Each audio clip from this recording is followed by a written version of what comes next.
Hi everyone. I'm really thrilled to be able to share my next conversation with you, with my next guest. His name is Naran. And I just wanted to say that just at the very beginning of the video, I lost the sound and I couldn't restore it. It's just a tiny little piece at the start of the video where I asked Naran where his journey sort of began, and he goes on to answering this question, but you won't hear the actual question, so I apologize for that. But other than that, I really hope that you enjoy this conversation, and if you do, please remember to like the video and to subscribe. It really helps for the channel to be a bit more visible in the YouTube sphere. So thank you so much, and I really appreciate your support. Hi everyone, welcome to Coffee Break with Your Soul. My name is Maggie, and today I am speaking to Naran. This is part of the ongoing series of conversations called Ordinary People, Ordinary Awakenings. And today Naran is going to share his extraordinary story, actually. So it's kind of funny because I talk about ordinary awakenings, but actually there are certain stories that are pretty extraordinary. And so Naran, hi. Hi.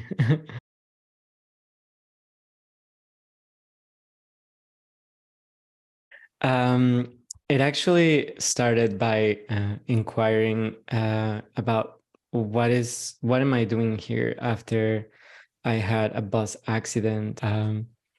It was such a shock for me to go from just a regular life to, after the accident, being stopped from what I was doing and what it was moving in my life in those moments, and having to start from scratch, being in a wheelchair for months, and along the years after that accident, I was just kind of ignoring what was moving after the accident, which triggered more disease in the body and uncomfortness and suffering and all kinds of emotions that I just didn't want to meet. And up until the day I had to meet them, and that's where it started. I want to rewind, if you don't mind, a little bit. And can you tell me, what was your life like before the accident actually happened? I would call it ordinary lost. I felt completely lost, and I was just pursuing the happiness that I had been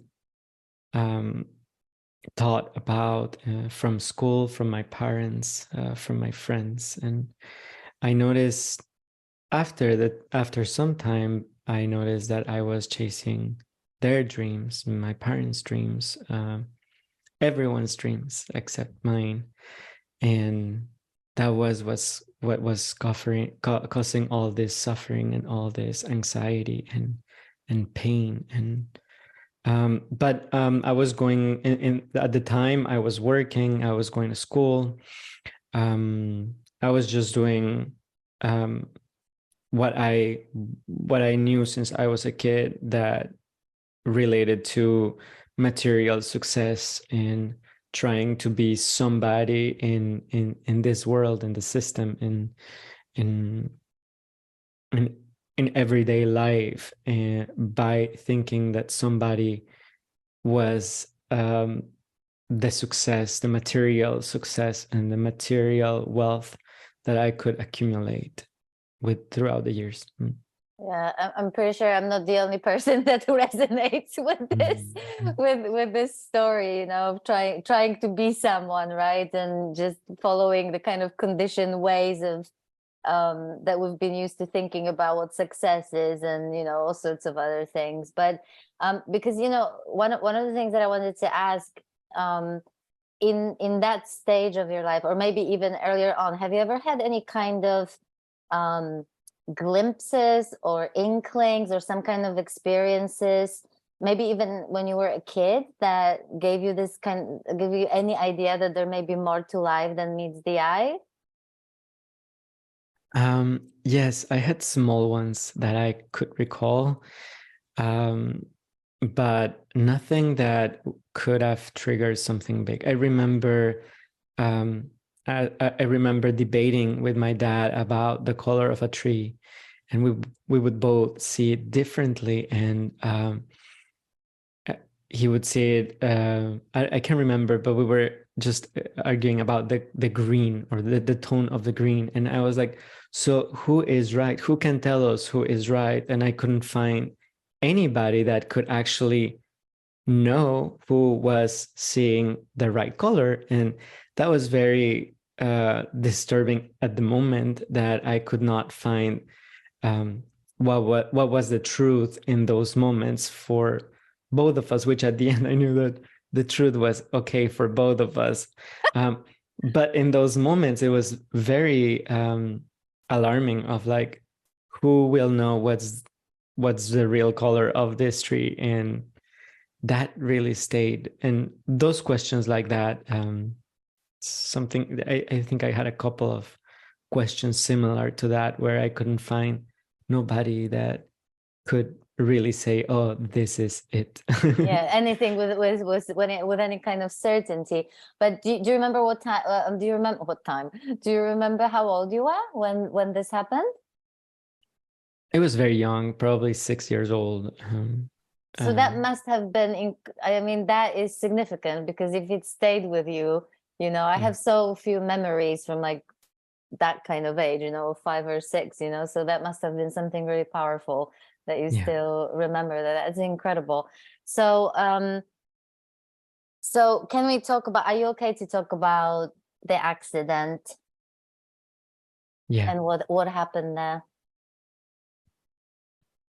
I was in Mexico City with my friends, just visiting, and we were about to return to the next city, which is in the south, and we had to take a bus. And we were already late to take the bus. And when we got to the station, I saw the bus leaving, and I stopped the bus. I put myself in front of the bus and waved, and the bus stopped. And we jumped in the bus, and the bus drove through the mountains. And while we were climbing the mountains, it seems that the driver fell asleep, and um, the bus fell off a cliff and rolled down the hill 500 meters. And most of the people in the bus died, including one of my best friends. And I remember when we were going down, and it was spinning and I was floating. Um, I could not know what was happening, because I was actually asleep at the moment of the accident, and the accident woke me up. Uh, and it was just I was just flying in the air, and everything was scattered. And then something hit me, and I passed out. And when I passed out, I remember, well, I don't remember in the moment, but after months, years after, I remembered what had happened in the accident. But what I experienced was um, being away from this reality, and being with my friend that had passed actually in the accident. And it was not it was not a place, um it was just a space, an empty space, and I could feel his presence, and I could feel the presence of many others that I could not recognize. I could just recognize his presence, but there were many people as well there. In what way was that presence of other people felt? Was it like energetically, or I mean, how I know that this is probably virtually impossible to describe, but if you could kind of give it a go, how did you know that this was your friend, for example, and not somebody else? Mm. Um, I just knew it was a knowing. It's not something I can describe exactly, but and because I was not seeing his face, but I was talking to him, and we were communicating, and I just knew it was him. And it was like being in a room with him and with many other people that I didn't know, that were kind of supporting his presence in some sort. And it was like if he wouldn't want me to see who the other people were, and I could just recognize him, as if I couldn't get distracted from the interaction that we were having in the moment. Are you comfortable talking about what that interaction looked like? What did you talk about? Yeah, it was very short for what I remember, or what I, yeah, from what I recalled after. But I remember wanting to kind of stay and access sort of the space where he was and everybody else were. Um, and I wasn't able to. And he was telling me, "You have to go back." And I was like, "No, I want to stay, and I don't want to I don't want to go through the pain," because I could see my body at the same time that it had damaged, and it had injuries. And I was like, "I don't want to go there. I really don't want to experience that."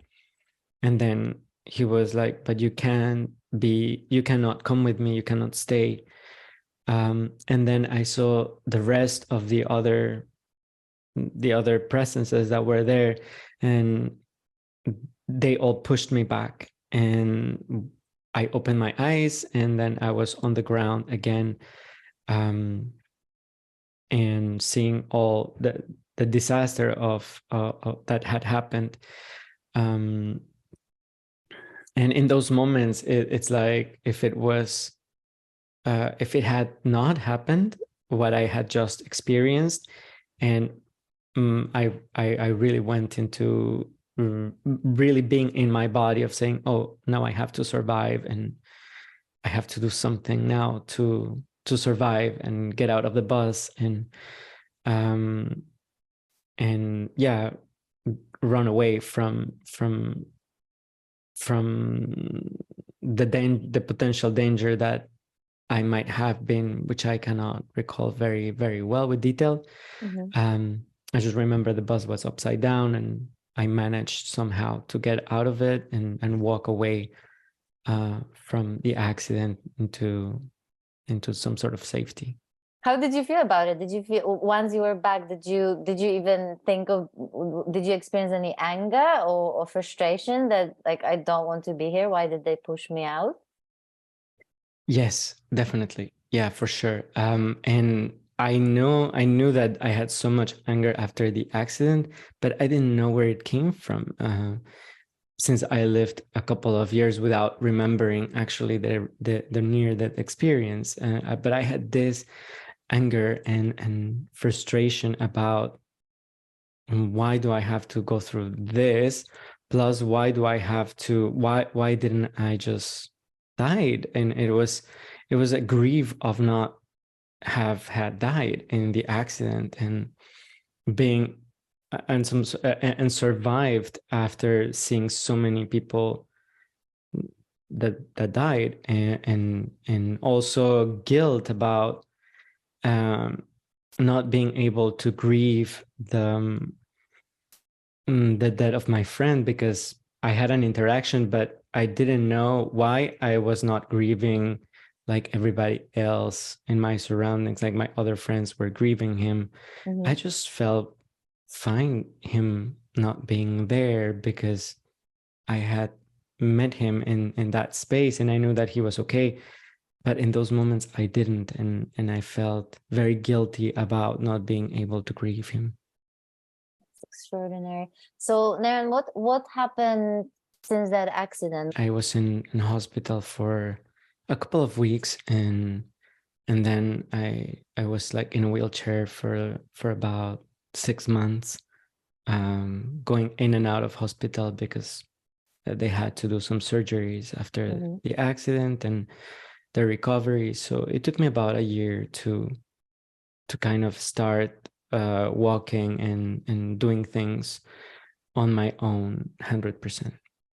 So tell me what's been going on with you sort of mentally during that time of recovering from the accident. Did you get any help, any psychological help? No, I didn't. It was just kind of suppressed by everyone, probably out of fear of bringing it up and not wanting to touch the subject because it might, from out of fear that it might affect me and it might move my emotions. And me too.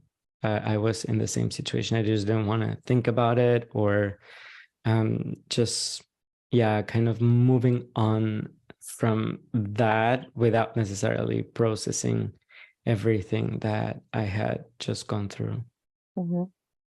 So where is the journey taking you after that? Once you've recovered from the accident, at least physically.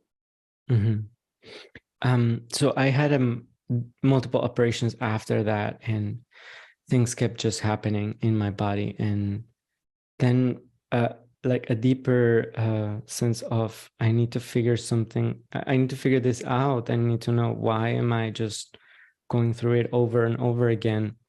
And it didn't stop until I started looking at it straightforward and asking what's the lesson? What was I supposed to learn about that? What was the meaning of all that? And it was then when the memories started to come back, and I was starting to meet my feelings from there and from before the accident. So it was just a slow process of opening the wound until it was fully opened and I could meet it in its rawness. And did you do that on your own, or did you do that with somebody's help? And also, okay, I'm gonna stay with this question first. Did you do it alone, or did you have help in this process?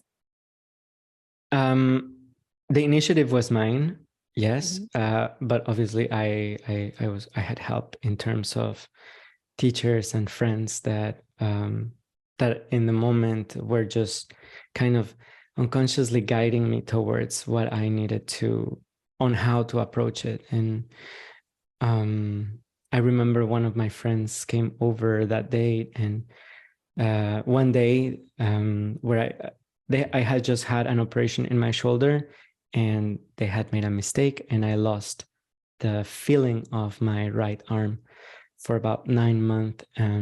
And within those 9 months, one of my friends came over, and she was also in her own process, and she asked me, "Oh, can I'm learning Reiki, and can I just give you support?" And I was like, "Sure." In those moments, I was very, very not really open to that, but I appreciated the gesture and allow myself to receive. And there was just so much tears coming out in just those 20 minutes. And I was like, what is this? And in those moments, I remember having memories about the accident. And it was like kind of a huge message of, oh, here it is again. And this is a good way to meet it. And I felt safe to meet it in those moments. What happened since? Like, how did you come across all those teachers or retreats? I'm really curious about that. So she invited me to, well, after that, she invited me to take Reiki with her teacher. So that's exactly what I did. And that started opening the door. That was what opened the door. And it happened that the Reiki teacher was also a Zen Master, and she was the one offering the retreat. And I just said yes to everything that she had to offer, because deep inside me, I knew that something had started, and I just didn't want to close the door this time. I was ready to meet it. And yeah, just one thing led to another and to another, and it was just I was just flowing with it because I was still very close to it, to diving deep into the subtle. And I had so much resistance because I was all my life had been very grounded and very materialistically attached. So I was very skeptical about all this, but yeah, things started to happen, and I just could not deny what was really happening. Mm-hmm.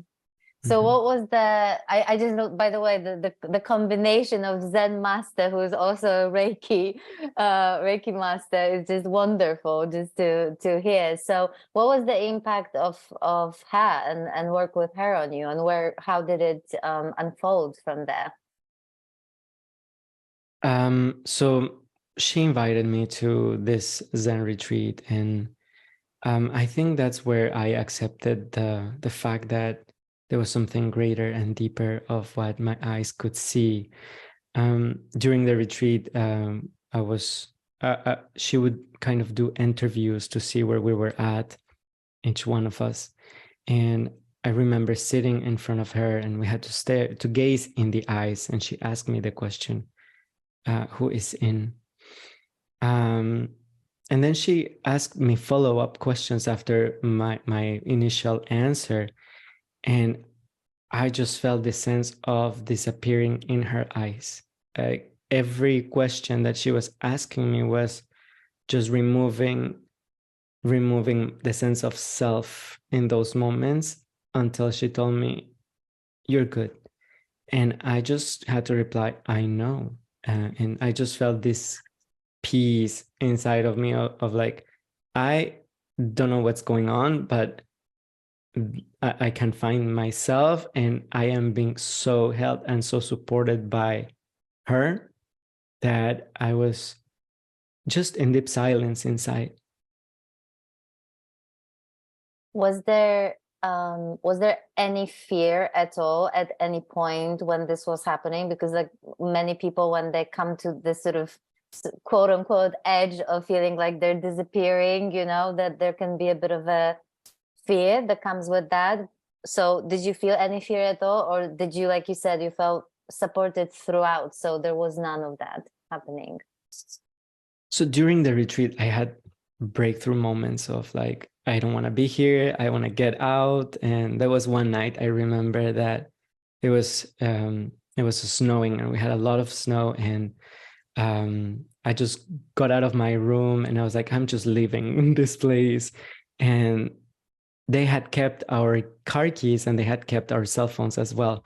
And I was like, I cannot even go. I cannot even leave this place. And I was just screaming outside out of frustration. And it was a very intense moment. And then I just went back in the room and tried to sleep. And it was the day after that, when I was gazing at her, I was just looking for support, of telling me, whatever you're going through, it's fine. And without words, she was just telling me, like, I could see in her eyes, and I trusted her so much that I knew that what I was what I was witnessing in those moments, without knowing what was really going on, it was fine.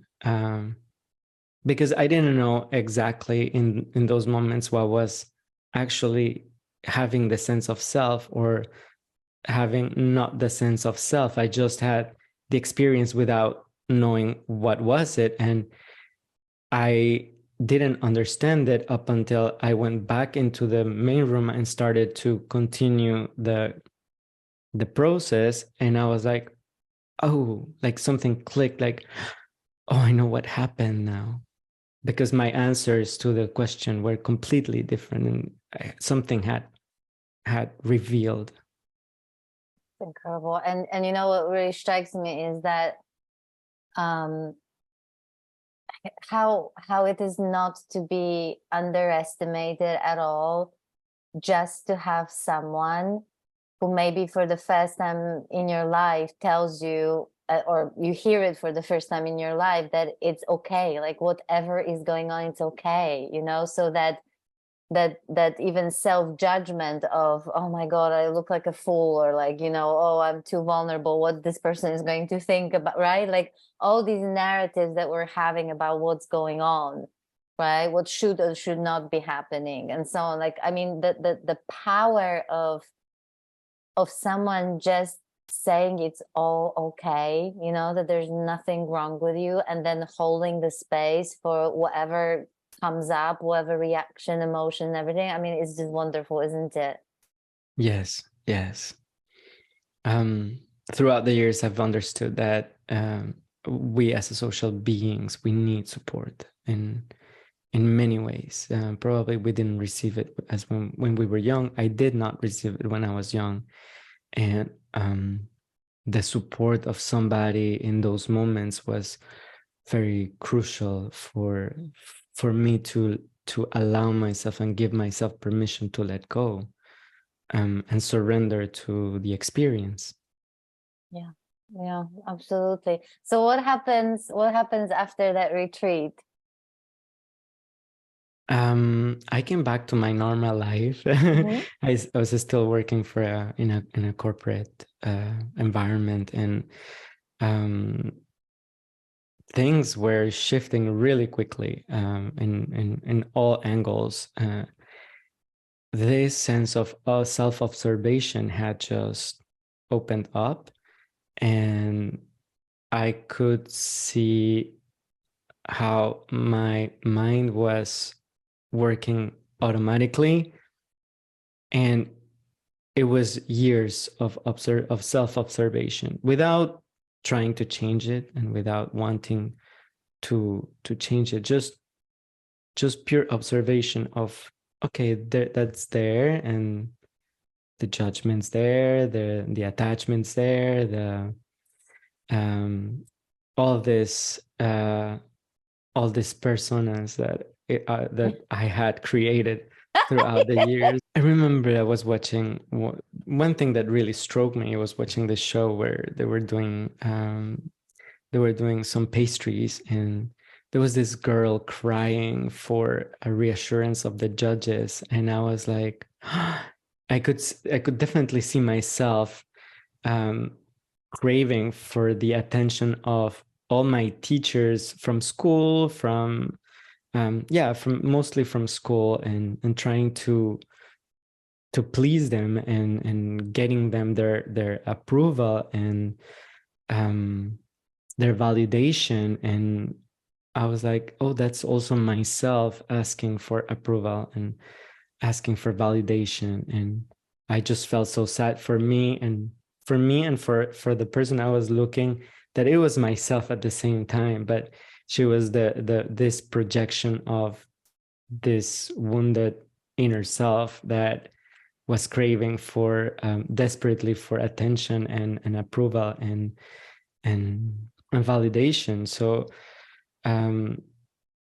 just taking a look and grasping so much out of that experience, and then putting them in the other personas, so the same attention in the other personas that they kept unfolding after that.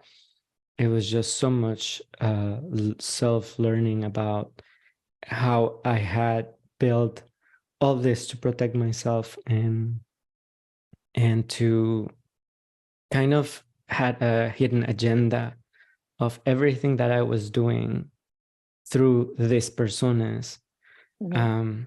to be loved. Wow. That is amazing. So how long did that, so in that period, did you explore anything else? Did you seek teachers? Did you read books? Did you go to more retreats or anything like that? Or were you just kind of immersed in life for a while, and that was it, and just allowing the life to just reveal things to you?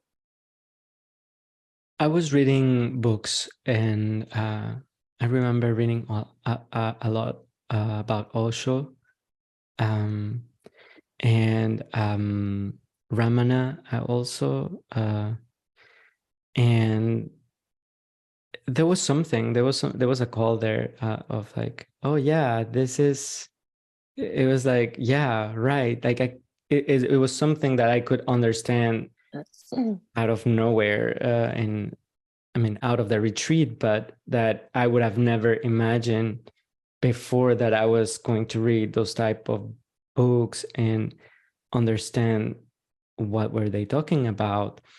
And also, I probably 1 year after or 6 months after, I decided to do the retreat again. And I think I did it 3 times. And every time it was like starting from scratch. That's incredible. Oh, I love this so much. Tell me more about that. So the second time I went there, I was like, oh, I totally got this. And I totally, the ego. Smug. Yeah, the spiritual smug. You know what I mean? It's Yeah, like, it's always, I'm telling you, I'll take any kind of ego, over spiritual ego anytime. Like, to me, like the spiritual ego or the enlightened person ego is like literally the worst. it You is know? really sneaky. It Yeah. really is the worst, honestly. Anyway, it almost sounds like an oxymoron, but it actually is. It is a thing. So Yeah. okay, so tell me about it. Tell me about how it was crashed. So this time was a longer retreat with not just one question, but there were multiple questions going on in the room, depending on who had certain question or koan, in that matter. So I got again, and I was frustrated to get the same koan again, who is in. I was like, "Oh, I kind of already know this." And after 3 days of asking the same question, I was just so fed up about it, because I had come up with any possible answer. And I went to, like, the Zen Master came again and took me. And I was like, oh, finally, she's gonna know that I got it, and she's gonna change the question. And she didn't, because she noticed that I was acting from the mind. I was not having a direct experience with the question. And that was very crushing. And I was like, what in the world I did not get? And it was so frustrating in those moments that it just took me in a whirlwind. And I was like, I need to, now I really need to solve it, because all the answers that I have come up with, they're not any good.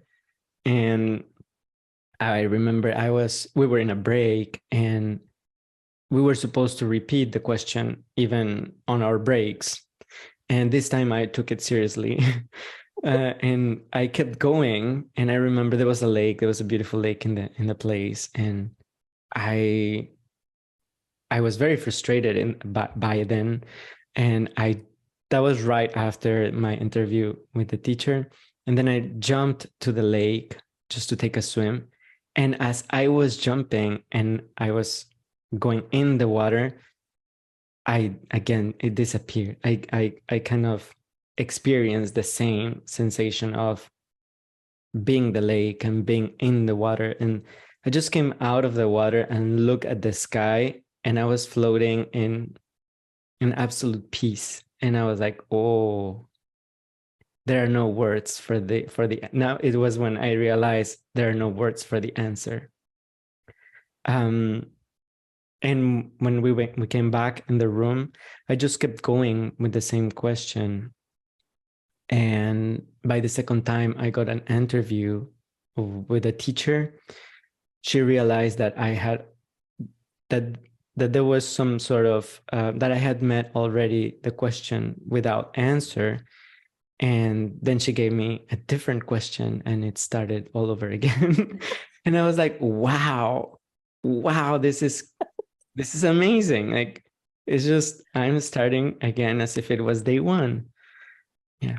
That It was is just, so beautiful. I love to hear, I just remembered this speaking of that kind of, I got it already, sort of thing. It was I attended this sort of an online retreat with a teacher that I really, really highly respect, and she's just wonderful. And and I remember asking her this question, because I was in the period of like this really intense integration, let's put it this way, or whatever we want to call it, right? Um and I came to my turn to ask this question, and I was just sitting there thinking, I don't even remember exactly what the question was, but it came from such a being so full of myself, you know what I mean? It was like, so how long this integration process is gonna last? It was almost like this kind of like because I got it now, and basically, come on, it's like time out, like when is this going to finally land, in terms of like being integrated and all of that, so, something along those lines. And honestly, Naren, as I was asking the question, I could literally feel how full of myself I was, to the point that by the time I finished asking the question, I was so embarrassed. And she literally, because I saw it straight away, like, and she was just wonderful. She looked at me, and in the most kind of gracious, but also kind of tough love way, she looked at me and she said, well, if you're asking this question, that means something else needs to still be seen. You know what I mean? And she was so spot on. She was like so right. And this was like, I have still chills when I recall that, because this is the first time when I really got that there is no arrival point here. You know what I mean? Like there is no end point to this, in many ways. But it was such a lesson of like humility. But also I was really in awe of how she handled it, because it was like she was really like, she just saw through it. And then I told her what I recognized as I was asking her this question, and we both laughed, you know what I mean? And she told me that she saw me seeing what was oh yeah. incredible. We both just cracked up, around this. It was just wonderful. It's such a, I'm so glad that you brought it up, honestly, because I think that in of itself is such a beautiful example of that, this idea that there's some kind of arrival point, and it's going to look a certain way, and nothing else is going to come to the surface, like, whatever, right? So yeah, thank you so much for sharing for sharing this part. Having our egos crushed, our spiritual egos crushed. Oh, very painful. So, so where do we go from here? What happens after those retreats? After those retreats, I was invited to some ceremony, psychedelic experience. Do you mean like ayahuasca? Yeah. And I also went without knowing what was going to happen. Actually, it just arrived like that as an invitation, and a friend had mentioned it lightly, and I remember she was really excited, and she was the one who pumped my ego to go there, because she was like, oh, it will show you the purpose of your purpose of life, your life purpose. And I was like, oh, really? Now I'm interested. And I just said yes to the invitation, and it was so humbling and so intense and beautiful at the same time. Outwardly, yeah. Do you want to tell me a little bit more about that? Like the sort of, maybe like the sort of main sort of insights that maybe you got out of that experience.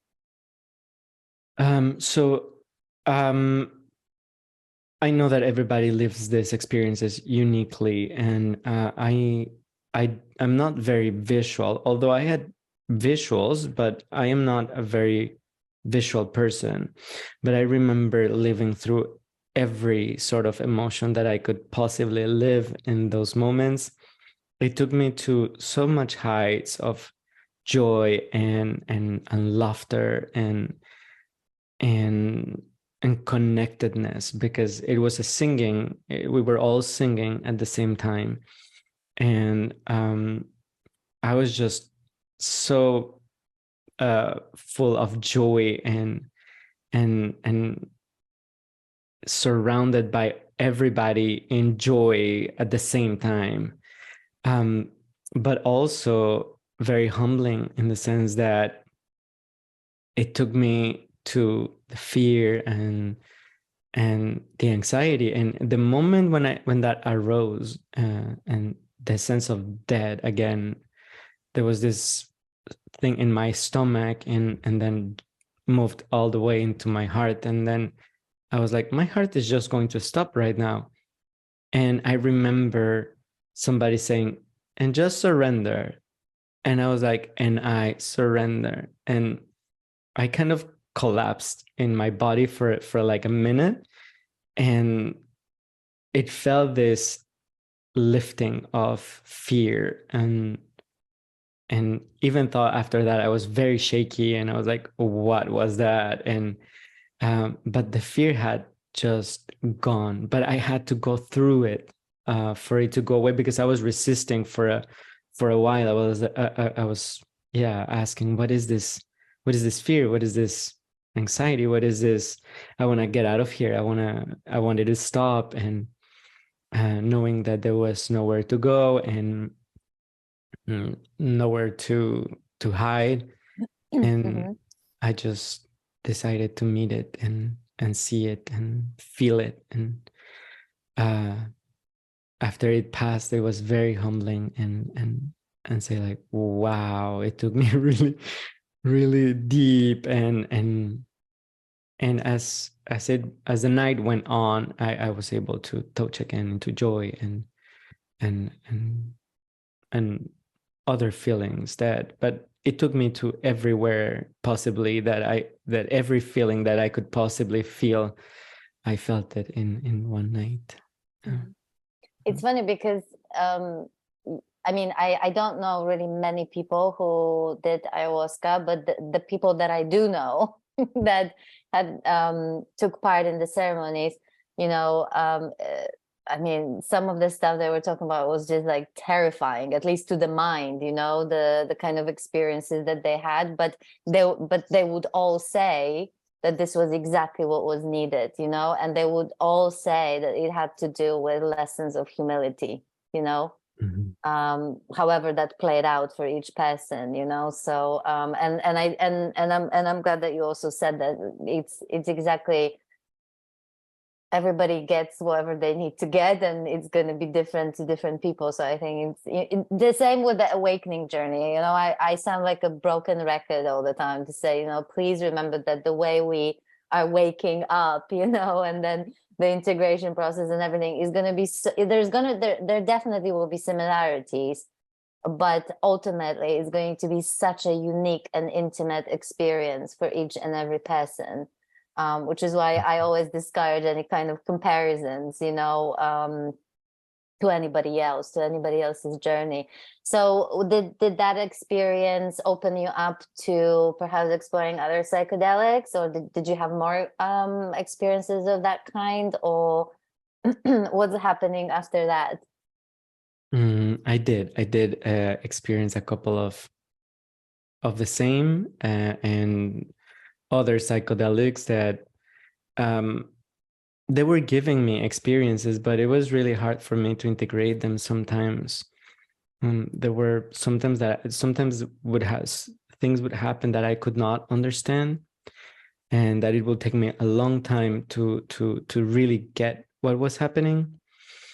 Um, Can we pause on that one mhm, actually? Because now that mhm, you've had that experience, because you know, I'm very new to this topic of psychedelics, but I'm also really fascinated by it. And now that you've had that experience, I wanted to ask you to talk a little bit more about that, because mhm, one of the things, because I know quite a few people that I've been also working recently one-on-one with, who started exploring psychedelics. And there's like just multiple ways that this plays out for people, that I feel like it can be a bit of a trap when they kind of ignore that part of integrating what's been experienced. So one of the reasons why I'm asking you, because I'm sure that there's way more people who will be interested in this topic, because I know that there's more people, you know, exploring psychedelics.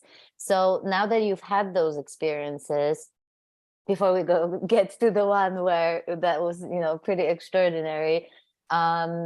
What would be the greatest lessons that come from your own experience with psychedelics that you would share with people? So I noticed that again. And I'm so grateful for those first retreats that I did that awakened a little bit of the very good observer of this is happening, and this is the seeker seeking right now. And after going probably to 3 or 4 journeys, psychedelic journeys, I noticed that I was seeking, and that awareness of like, now this is again my pattern of seeking and feeling recognized for having experiences and for being in this niche and in this group and being part of this some sort of underground community. And I mean, although I'm very, very grateful for those experiences, I recognize myself seeking after that. And definitely I would do it again. I would definitely do another ceremony eventually. But I noticed myself that I was getting attached to that as well. And I was getting also lost in the seeking of experiences, of profound experiences. And at the same time, for my nervous system, they were pretty intense. And it got to a moment during a ceremony, and I was like, why am I putting myself in this situation, in this difficult, it was a difficult moment during the night. And I was like, why am I doing this to myself? And I started questioning, why would I put myself in this situation? Like, what is it that I am trying to get out of it? And everything just showed very clearly that it was recognition, that it was validation, that it was, and ultimately love. I just wanted to be accepted by the people that were attending as well to these events. And I wanted to be kind of looked and be seen and be heard and be recognized in one way or the other. And I was not getting it. And it was kind of frustrating because it was very intense in some moments. And that I was like, will I ever get the thing that I'm looking for here? And then it turned towards myself, and I was like, it's the abandonment is myself, like everything. This is the clear mirror of, I am not taking care of myself. I am not giving myself the attention that I need to give inside to everything that this is showing right now. And that led me to get out of the country and start another seeking. The journey continues. Yeah. But yeah. before we go there, is there, and again, I absolutely, first of all, I totally recognize that, whatever experiences we must go through, we will go through, even if we receive the best advice or the best guidance, whatever needs to play out for us is going to play out, so we can kind of learn it ourselves. After experiencing them or having all those experiences, I noticed that in my journeys, I was not integrating them at all. Like, it got to a point where I was like, okay, I had all this and I am not understanding. Why am I doing it again? So then I had to take a pause and say, like, I am not doing anything until I'm very grounded into my on the intention of what is it that I am looking for with this. And what have I what have I gotten out of all this? What is the teachings? What are the lessons that all these experiences have shown me, and that I have not been able or wanting to fully receive and fully integrate, to bring it into my daily life and say, like, this is what showed me, and this is what I am going to change, and this is how am I going to um, move in life from now on. And I'm just going to put an example. I had this visuals of, those were the actually the few visuals that I had. They were playing a whale song, whale singing, and I just saw this huge whales coming at my face and trying to devour my face, and my face was floating. Pieces of my face was floating. In front of in front of myself, and I was like, what is happening? This music has to stop.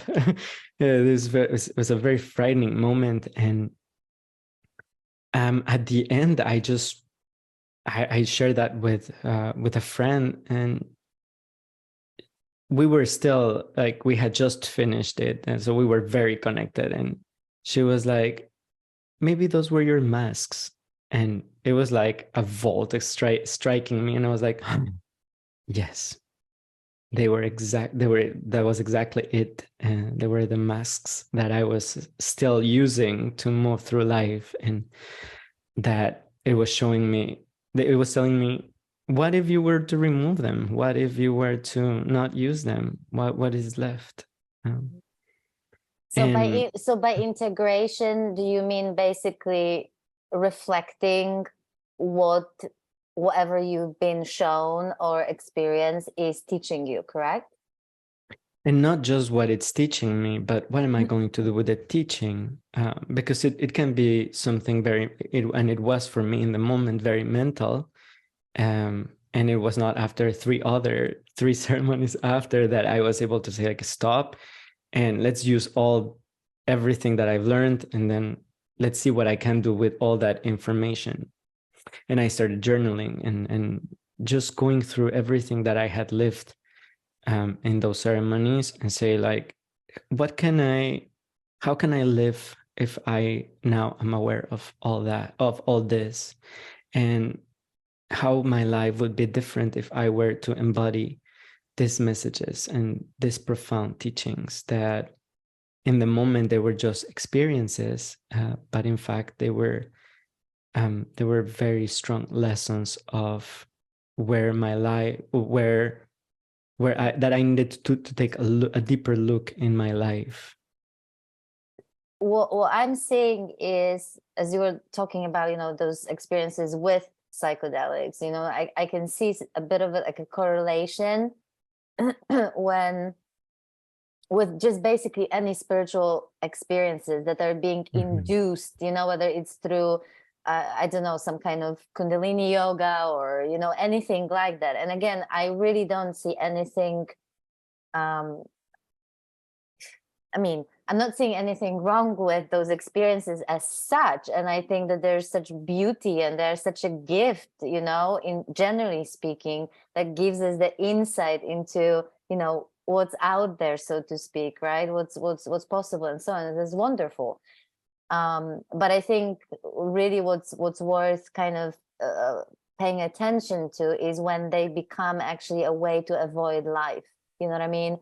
When they become a way to actually avoid discomfort, and it's actually not even just spiritual experiences. I'm even talking about when there's this ability to have this really deep direct insight into emptiness. And I think it's called emptiness fetish, or emptiness, I call it emptiness high, because I don't know, I think it's way more kind of, I like that kind of term a bit more. But even that emptiness, which is really an authentic direct experience of touching that emptiness, that sometimes, for example, excessive talking about it and constantly just being focused on that, the emptiness high, because when you kind of feel into it, once you glimpse it, it is almost like a high. It's it can be like really ecstatic, right? So again, nothing wrong with that, but just to watch that it actually becomes one of the way that is like avoidance of looking at things that are in life, in the moment, that are uncomfortable or painful. Yes, for me was that was the experience. It was more of a way to seek and seek more a deeper understanding of the self, to get recognition. And it was a distraction on, okay, yes, you're getting that you're trying to get that understanding, but what am I doing in my life to really put those teachings into and embody them, and embody those experiences. Yeah. Okay. So what happens after these 3 retreats? I think you mentioned that you left the country or something like that. It got you out of the country or something like that. Like what happens next on this journey? So that's when I decided to kind of started my integration process, and it became a seeking. It became a new seeking and a new way of trying to now kind of integrate that, but also with a hidden agenda. This is brilliant. And I can absolutely see how this can also be very confusing, because we just talked about the importance of integration. And yet we're now starting to talk about how even the integration can become a trap in of itself. And I'm so glad that you bring it up, because I am so completely curious as to, why you see integration that way, why it can be another kind of mode of seeking or something like that. And so yeah, please go for it, and tell me what are your insights and observations around that. So what I experienced when I started to say, like, I am not going to do that anymore, but I am going to start integrating everything that I learned.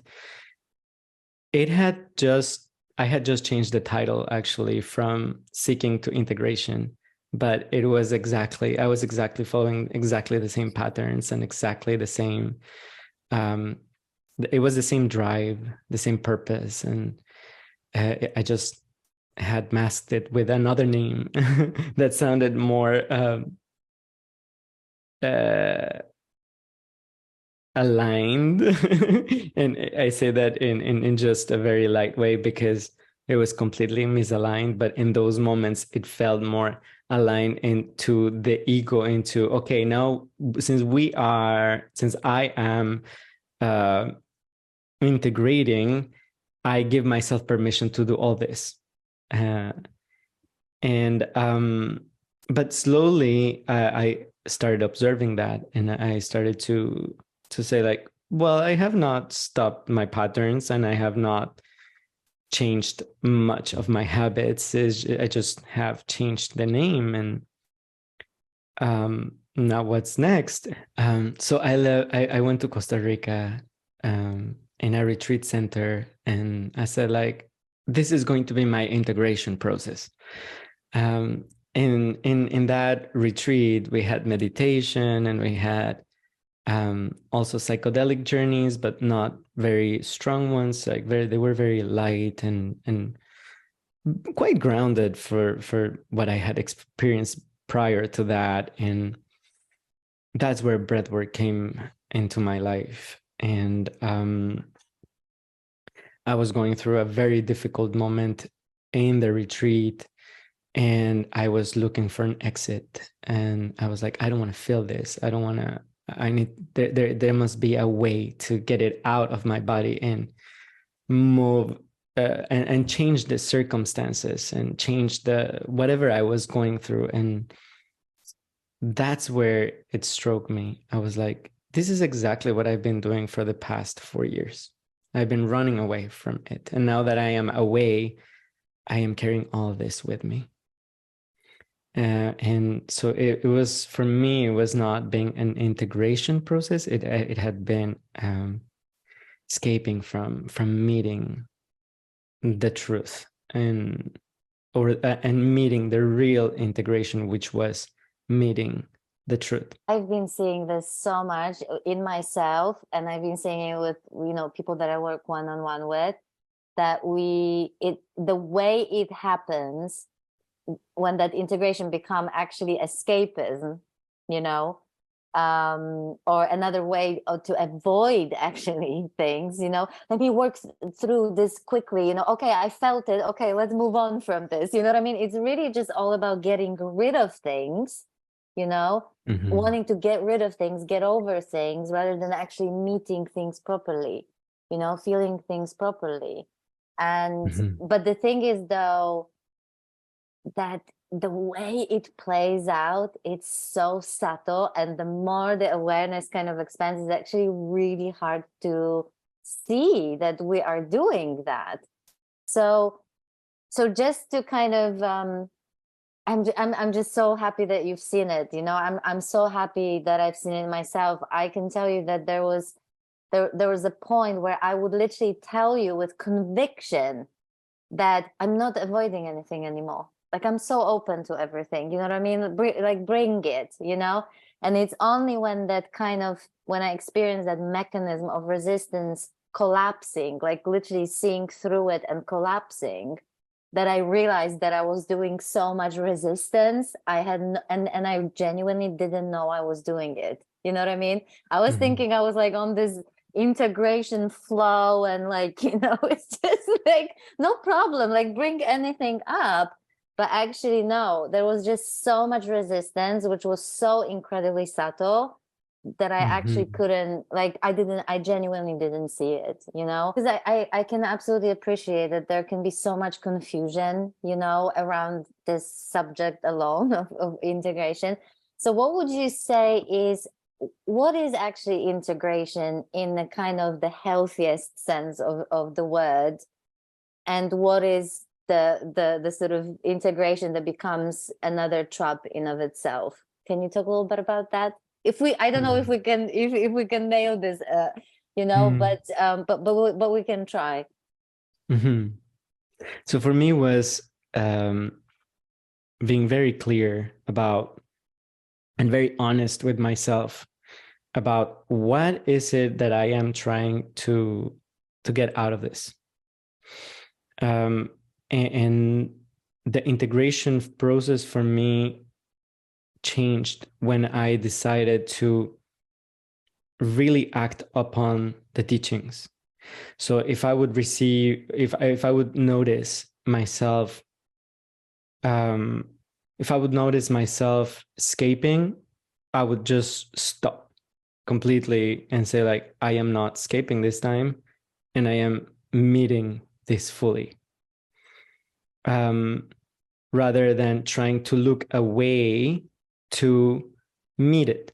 Because for me, that was my pattern. I was looking for one thing to another thing, and maybe this didn't work, and then I'm gonna find another thing that might work to try to meet it, but then I would meet resistance through the process, and I was like, oh, maybe that's not the one, and I would just jump to the next thing. And that's where I noticed my avoidance, and that's where I say, like, I am just still running away. And this time, if I feel resistance, I am going to meet it. And I remember the words of one of my teachers saying, if you meet resistance, and if something is moving, it's because it's in its way out. And those words stayed. And I would listen to them every time that I would meet resistance. I was like, I need to continue. This is the moment, that this is the opportunity that I am given, and I am going to meet it. And it doesn't matter how difficult or challenging it can get, but otherwise I will still be running away from it, and it will be another it will be a start from scratch, just like I had in the retreat. If there's anything that comes to mind as far as this integration process, really, or embodiment, or whatever you want to call it, I mean, for me, the key thing, there's like one thing that I could share is radical honesty. Radical honesty with ourselves. You know what I mean? Like, if, like, rather than going, you know, I'm feeling fear, but oh, it doesn't matter because, you know, it doesn't, none of that matters. You know what I mean? Like, it's just a thought, or it's just a story, or it's just whatever. And while there's truth to that, you know, by doing this, we're actually, by narrating this way, we're actually avoiding feeling that very fear. You know what I mean? So what I'm trying to say is that to really, at some point on this journey, these things become more and more and more subtle, you know, the ways we distract ourselves or run away from discomfort, you know, any kind of discomfort, you know, any kind of emotional turmoil or distress or anything like that, you know, it can be so incredibly subtle that it will be disguised by things that we would never ever think that this was the thing, you know. Like, one of the teachers that I also really highly respect, for her it was actually literally making a cup of tea. Can you believe it? Like, she actually saw that, being British almost, you know what I mean? Like, I mean, it's so deeply ingrained in you, going and making a cup of tea. And sometimes it's literally like a thing for all the troubles, you know, go and make a cup of tea. Would you like a cup of tea? It's almost like, you know, just a way to make yourself feel better, you know. But it's such an ordinary thing. It's such an ordinary act, you know, going and making a cup of tea, that you'd never think that this could be the very way that mechanism of resistance kicks in, and the way you're destructing yourself. So literally, there was a moment in which, you know, that aloneness came through, like this deep sense of like aloneness and like this abyss, you know, that she found frightening. And she was moving to make a cup of tea, and she saw that movement as being the very resistance. And so she backtracked from that, and that's when she basically took a plunge, so to speak, and, you know, the rest is is history, you know. But in a way, it completely changed her life. But, you know, this is what I'm trying to say, that really and in fact, I would say that the more people are deeply, like really deeply realized and deeply seen to this, you know, whatever this is, then the subtlest those ways we resist or distract are going to be. Which is why, you know, that if this is to be embodied and integrated, then that vigilance, you know, is kind of is needed. But when I say vigilance, I don't mean it like a hard work. It's actually something that you're willing to do, because you know that it's only to your own benefit, right? Yeah, there is so much alertness needed in the subtle, because it can be, it's always in front of, it's been always in front of my face, and I can't see it up until I decide to, okay, what's that now? Yeah, absolutely. And another thing, I'm not going to sort of expand it, but just mention it very shortly, is the other thing that I also, you know, because my work primarily focuses on basically uncovering the patterns that are often deeply ingrained or unconscious when I work one-on-one with people. And, you know, sometimes what I've been seeing, and I also refer to myself, like I'm not an exception in that, what I'm noticing is that to know our patterns is not enough. You know what I mean? We will go, oh, I know this pattern. Oh, yeah, I'm aware of doing that. You know what I mean? So what? Like, the pattern continues. You know what I mean? Like, it keeps on playing out. You know, the need, where there's like neediness, or, you know, some kind of issues when it comes to money, or some repetitive issues with one-on-one close relationships, or with the family, right? Yeah, I know my pattern, but so what? You know what I mean? Like, is it, you know, the fact that it's still playing out means that you know, what needs, well, what I believe needs to happen is basically whatever is at the core. What's the belief? What's the fear that is like at the core of the source of this pattern, you know, that you really need to go there and you really need to meet that for the pattern to be dissolved, right? Can you talk a little bit about that? Yeah, so for me, it's still a continuous work where things show up, and I see them and I acknowledge them and embrace them and allow them, and then I go through this a phase of resistance. So I know I have to meet that. I know that I need to do something about it, and I don't know what it is, and that has also been some sort of trying to escape, like, oh, I don't know what to do with it, and it has turned for me into an excuse to not really meet it. And until I say, like, I need to really look at it for what it is without judging it, but also accepting it, Yes. and taking action about it. Because I've noticed myself when I meet it and I embrace it and say, like, oh yeah, it's here, but I don't do anything about it, then nothing changes. The biggest changes that I've had, my breakthroughs have been when I decided to take action on them, where I say, I am no longer going to act and react the same way that I normally would about this or that. And I am going to give myself permission to feel the shame and the guilt and everything that comes up. Beautiful. Even thought it's not pleasant, and I am going to just sit with that and see what happens. And what if I were not what if I didn't act upon or react upon that? I always say, like, in particular when I work one-on-one with people, is to say, look, it's like some of these patterns have been so deeply ingrained that they're kind of bound to repeat themselves. You know what I mean? We can still fall into those patterns. We never should like beat ourselves up over it. The undoing of it is also going to take time. You know what I mean? So it's not going to happen over time. So if we find ourselves falling into a certain pattern, you know, every once in a while, it's also not a bad thing, because as long as we see that, we recognize that, that's already a lot, you know. But for me, I can tell you that the patterns that definitely dissolved, they only, some of them just had to be seen, like literally just recognizing the pattern was enough to, like, for that pattern to go, you know what I mean? But with other patterns, it really required seeing to, like, literally, like, what is the biggest fear here?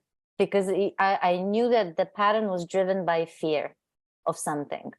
In my case, it was definitely getting to the core of, like, okay, what are you really afraid of here? You know what I mean? And meeting that, you know, whether it was shame or, you know, whatever, right? And that's when that pattern would kind of dissolve. Or if it showed up again, it was like, oh, it's here again. And if someone was at the receiving end of this, I would say, oh, I'm sorry, it's playing out again. You know what I mean? Yeah. Like, it would be like recognized, but with kind of compassion. Yeah. You know, it's like, okay, it's still here, but there's like this awareness that is different, and it doesn't have the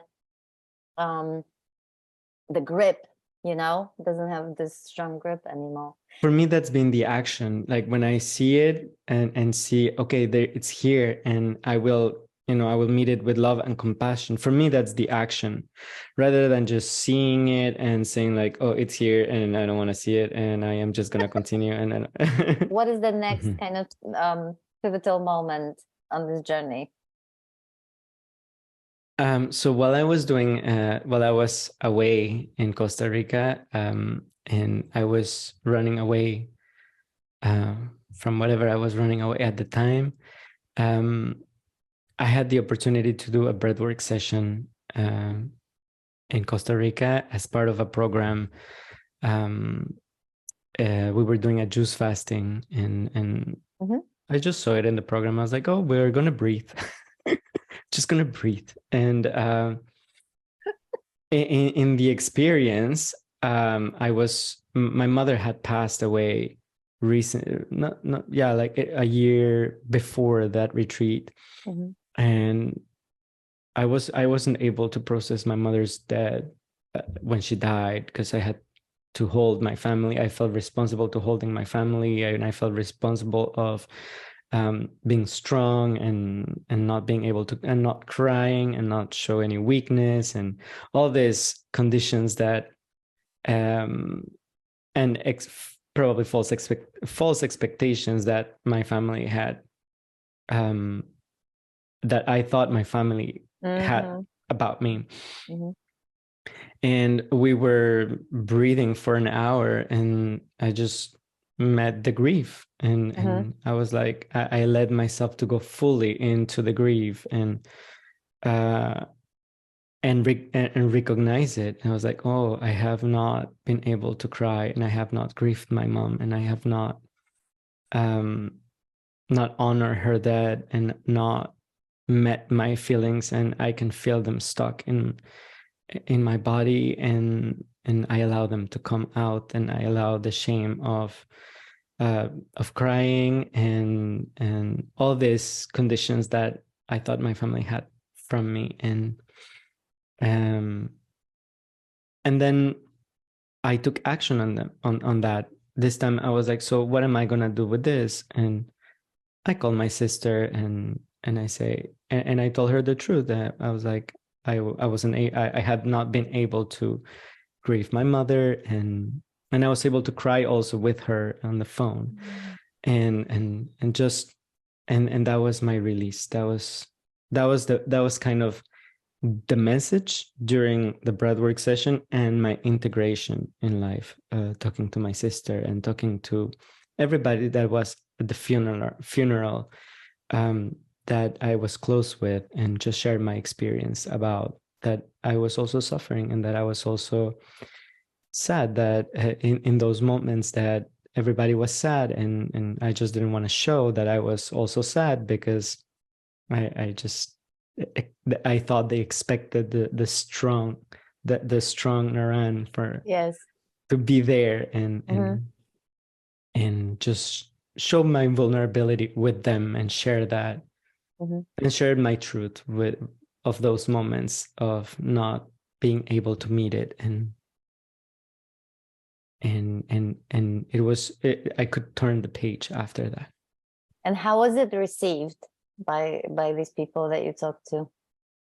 It was great. It was very. It's amazing how, when I really show up for myself in those moments, and it just deepened our relationship. And they also told me, oh, we didn't expected that from you, and all the limiting beliefs were dissolved, because then I was also receiving their truth, and I was receiving their whatever they were experiencing, and that I was projecting on them, that was not true. Boy, can I relate to this. After being after doing many sessions of breath work, a lot of things surged up, and a lot of things I was able to move a lot of, and clear the path of many things that I had unresolved, that I had already had the insights from the psychedelic journeys prior, and that helped me move everything Beautiful. that I had learned from the journeys, and take action on that. And then I decided to go again into another psychedelic journey, that it had arrived to me as well in Costa Rica, but for some reason there was something didn't work, and I just decided not to do it then. I said, like, maybe not. And when I came back home, the possibility of doing it again arose out of nowhere, and I was offered the opportunity to do it. And it was a radical yes to do the 5 Mio DMT. And again, like every time naively, I just went there and say like, I've had already experienced psychedelics and and all this, and I will be fully aware of what is going on. I'm going to take all the messages in, and Yeah, you got it nailed. yeah, Yes. I kind of like I got this, and Yeah. No, yeah. it's just gonna be okay. And Yeah. um, going in, when this one is smoked, and when I smoked it, and it was and one of the facilitators that does this, he explains it very well, that it's like a building, and it in every floor you have, I don't know, the mushrooms, and the other one there is ayahuasca, and in the other one there is like more like the higher or the stronger the substance, the higher in the building you can take the elevator to. And the 5-MeO DMT is like going out of the elevator, out of the building. And it was exactly like that. In seconds, I was shooting like a rocket into the void, and I just saw myself dissolving into powder and finding myself in eternity. First, I saw myself bouncing like a ball. You Like definitely left the building, Naran. Yeah. I was this dot moving from one side to the other for eons of years, like years. It's undescribable. And then it stopped as if like that job, because it felt like I had to go from one side to the other.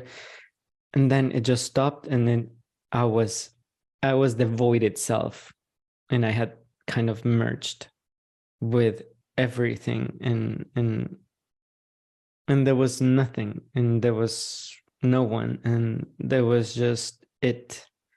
And right before I got there, there was this moment of like, I have to die, or there was this thing about dead, and I there are no words to describe. I'm probably not articulating well. Like I have to, of what I just say, that I have to die. But there was something that talked about death, and I found myself in the void. And when I was coming back after eons and eons of years, uh, everything started to kind of collapse into matter, and everything was a sound, and the trees were coming back into form, in the as sound, and then in in waves of light, and then all the way into matter. And just like that, in a millisecond, I was back in. I could feel my body, but I was outside my body at the same time. And just like a drone going around in 60 degrees around my body and my face and the surroundings, I was flying around me and also feeling my body. And I remember looking at my hands, and at the same time looking at my hands, and at the same time feeling that I was the trees, the snow, the everything that surrounded me. I could experience also my physical body through everything that was surrounding me, the air, the sun. And I remember looking at my hands and looking around, and I just couldn't remember anything. I couldn't remember who I was, who was my family.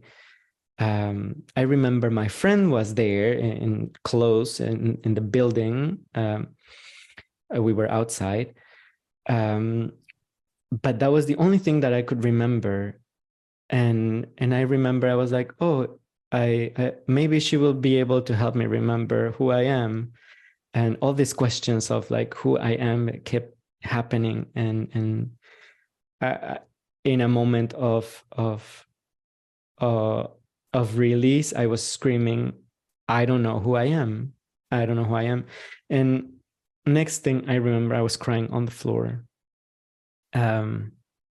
feeling now again, really now fully my body in like in this plane, and looking at the facilitator, and just as I was like, oh my God, I am alive. And um, just a shower of gratitude pouring in, and gratitude for everything around me that supported me. I remember we were like it was very cold. It was minus 17 degrees, and I just couldn't feel the cold anymore. It was as if it was a summer, as if it was summer. I was like, even the cold had disappeared. Um, um, it was just such an intense experience. Was there any correlation between, even in terms of sensations or experiencing, between this and the near-death experience? Was the void, the space that you experienced during the near-death experience, the void that you experienced this time, or there's literally no correlation whatsoever? So for me, it was reliving the near-death experience, but all the way through. Like, if they didn't let me, if my first near-death experience, they didn't allow me to move through, this time I did. This time I was through, and I was it, and I was experiencing it all the way, and back. Yeah. Mhm. Wow. Gosh, I mean, we probably would need another 2 hours to talk about, like, what happened after that. But so I don't know if we can kind of squeeze that in anyway. I mean, we can always do it again. Something tells me that we will talk about stuff again. But so how do you integrate that? um, so this was the culmination point of the seeking, of saying like, there is nothing left. That's it. Yeah. I wanted to seek, and I wanted to stop seeking. This is the stop point. Um, there Now I had to find start from scratch, in every way, in the way I relate, because a lot of things had changed after that. When I came back into my house, I was actually a bit disoriented, um, about not knowing what had really happened to the self, Mhm. because I couldn't feel the self anymore. I couldn't feel this identity anymore. And this point of reference that I used to have before was no longer there. And it was a journey of rediscovering how to navigate life, and how to live again, and and and the identifications that had been done throughout my life.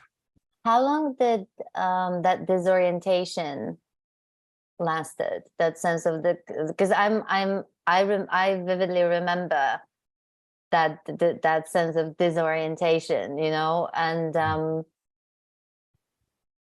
but it wasn't it didn't last for very long. How long did that last for you? for me, they were months, probably like 6 or 7 months of grief, and at the same time of bliss. Like I was experiencing both at the same time. I was in shock of not knowing who I was anymore, thinking that I had just gone crazy, or that I had, and I remember telling my friend, I think I never came back from the journey, and that's exactly how it felt. It felt like the self never came back, and it was no longer there. And but at the same time, I remember just walking in the park and with a smile on my face, and in awe of just the walk, and just seeing everything as magical and as beautiful as it could ever, as I could have ever been able to experience it, as if it was really for the first time. And slowly I had to figure out what was life again, like what were my likes and dislikes, and how do I wanted to live life now from that moment on. And it's interesting because, it always, sometimes I hear people describing that moment of that sense of self, dying, and I always think, like, how do you even describe this? Like, because you know what I mean? Because it's like this body is here, and yet, doing stuff and everything, and yet there's something is absolutely gone, and it's like, what, how would you, someone who may kind of perhaps find it slightly confusing, or wondering what that even means, because to me, this is, generally speaking, indescribable. It's impossible to describe that which is gone. But if you had to, if you could give it a go, what would you say is gone? Attachment is, for me, was a huge, it was something that would come up a lot, the word attachment. What am I attached to? Mm-hmm. And that is no longer there. There is no attachment there. It was everything that I had been attached to, that I could no longer hold on to. It's as if the cord was cut, and I was still trying to reach out for it, and I would grab it, but it would slip off my hand, and would go away. And I was like, this is why I cannot reach to it, and it will just slip out of my hand again. And I was like, I guess it's gone. And that was the moment of grief, when I was trying to reach out for it, and I couldn't grab it, and it will just slip off my hand, and it's like, it's gone. And those, in those moments when I realized it's gone, it was the moment of grief, and acceptance, and acceptance that, and also realization that, oh my God, this also carried all this heavy weight, and all this, all this, that it was difficult for me to see, and also to admit to myself that it was very heavy. And that's the quote unquote paradox of that on the one hand, it's like, it's literally like the best thing. It's like you feel so free, because nothing sticks anymore. There's no grasping anymore, to anything. It's like it's like a 24/7 free fall experience in many ways, where there's no landing place. But so the kind of joy and the freedom of that, but at the same time the kind of memory of that person. I really struggled but I had no idea that until recently, that what I was going through was grieving without knowing that I was grieving for that. So one of the things that I wanted to ask you about, because I've had this conversation a while ago, and I said, that, as from at least the way I see it, you know, awakening really is just the beginning, and there's a massive difference between awakening, the sense of separate self dissolving, experiencing the emptiness, and the actual death of that sense of self. You know, these are, like, to me, these are really distinct, kind of different, you know, let's call it stages, for the lack of better words. And I said that, you know, for me, awakening is just the beginning, and liberation is not an end point, you know, which when I first learned about it long ago, I thought that that was an end point. You know what I mean? Like, I thought this is where, you know, we arrived, and, you know, it's, or you might want to ask, who the hell arrived? But you know what I mean? Like, it's some kind of an arrival point. It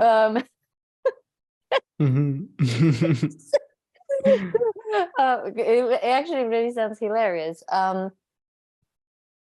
So and the reason why this conversation took place was exactly because of that, you know, that there was this, we were sharing that there was this belief that there's like an arrival point, an end point, and so on, and that basically the seeking ends and the integration ends, because when there's no self, what are you embodying, or what are you integrating? And so I noticed over the last few months that this is one of the topics that creates a lot of confusion with people. So I would love to hear how you see it right now. For me, it's just a lot of it's been a lot of accepting that everything that I once thought I was, I am not longer that.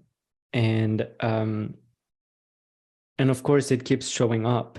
It's not that it's not there anymore. It comes back, but I am able to observe it and say, like, that's there. But that's not who I am, but it's happening, and it's moving, and it's doing its thing now.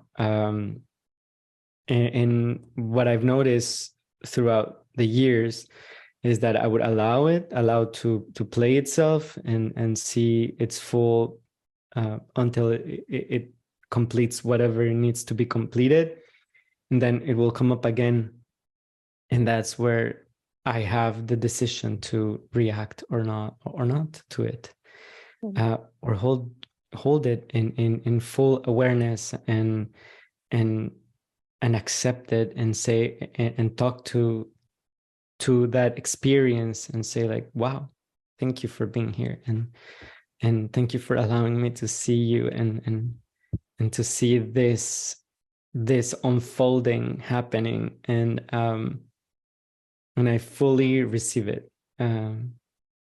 That's what I also experience as a constant integration of pure observation of it unfolding naturally, as it's been doing all my life, but now with this other perspective of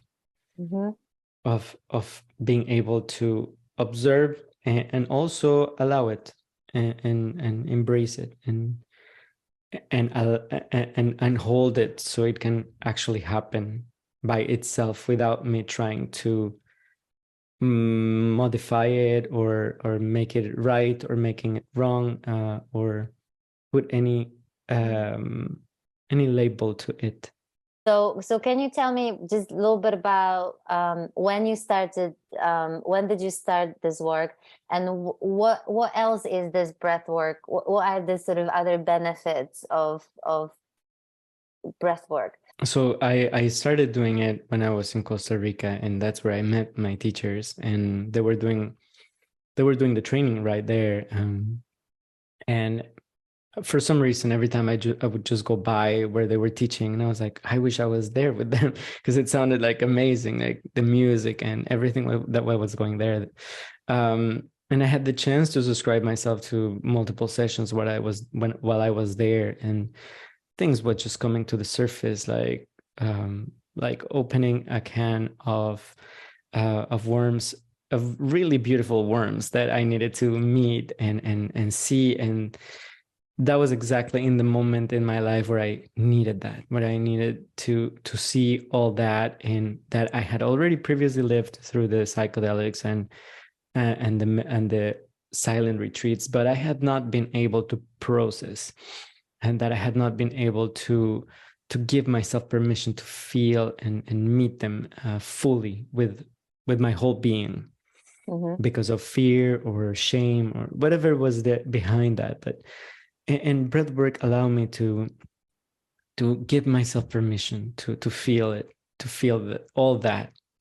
And after the 5-MeO experience, then it continued, but with a deeper awareness of, okay, this is still here and this is still there,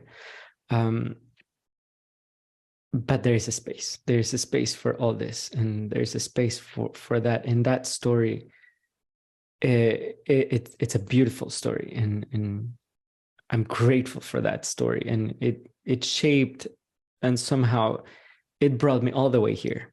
And just seeing those bits and pieces, and that always is like a puzzle, and then I find another piece and just put it in the puzzle, and it's like, okay, it's beautiful, and it's coming together. And not because I need to see it, but because that needed attention. It was trapped in my body. And an example that I lived through, it was that in my accident, while I was unconscious, I lived a lot of trauma in my body.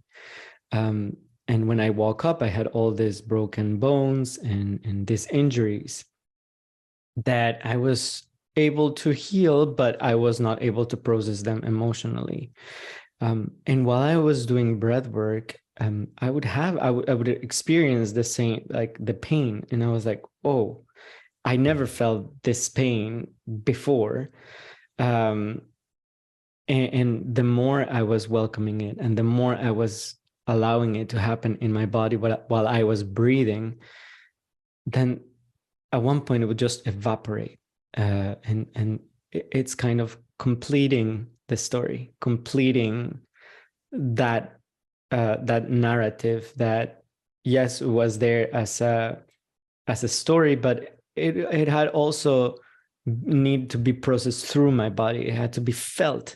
It was not just a mind process of like, okay, the story is there, but how do I feel about that? And what have I not felt about that needs to be felt?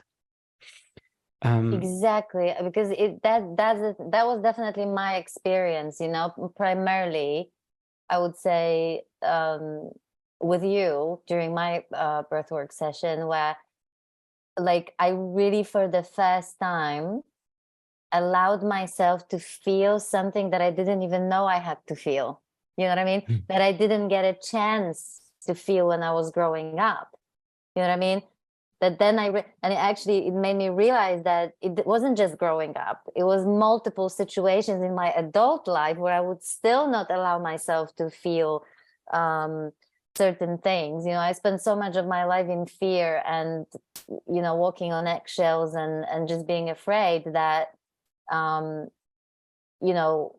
that I finally, this was a chance for me to actually feel that, and one of the things that I want to say for anyone who's considering a session like that with you is that the space that you create of just pure love and compassion, for that to happen. You created such a wonderful space for that, so I really want to thank you for that. And so I really hope that people will explore it, because I think that the benefits of that, other than the benefits that are known to us, I just think that there's so much more that we don't even know, in terms of the impact of that breath work on literally the cell level. I mean, there was a point during our session where I literally felt like all my cells in my body were vibrating. I wish we could talk longer, but we literally already went over time. And there's like so much, there's so much more to talk about, you know, as far as and that's the only reason really why I'm stopping this conversation, because we went way over time. I really want to thank you for sharing your journey and your story. I think it's been so amazing. There's just so many nuggets there of wisdom and teaching, you know, just in that story in of itself, you know. And I'm just really grateful to have met you and to share this story with people. Thank you so much for opening the door and for inviting me and for having these beautiful moments of truth and presence. Thank you so much. Thank you so much. Thanks everyone. Take care. Bye.